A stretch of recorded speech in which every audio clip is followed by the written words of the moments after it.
You know, that there was that great pub rock scene. And then with the evolution of pokies, a lot of these venues did close down. It just wasn't financially viable. And at the same time, you can't just blame pokies. There was the noise complaints and the council, and then the upgrading of fire audits and the continually changing of your DAs if you wanted to put on a band. And that's a hard thing. You know, you can have 400 people watching a game of football, but you can have 400 people listening to acoustic guitar, and you'd have to have Pope licenses and stuff like that. So it was really actually very hard to put on live music for pubs.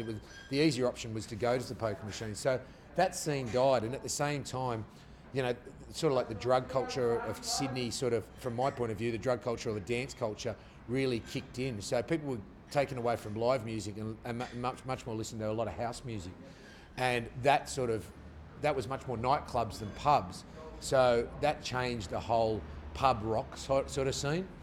And by the time we got to the Annandale, that, you know, people were crying out. There was a couple of venues, like there was still the Hope Town, and, you know, the Annandale had closed and it was a gap, but the Excelsior was doing music, and there was a few little ones. And then for us to bring it back, and then to bring it back quite successfully, was, you know, a real boost in the arm, I think.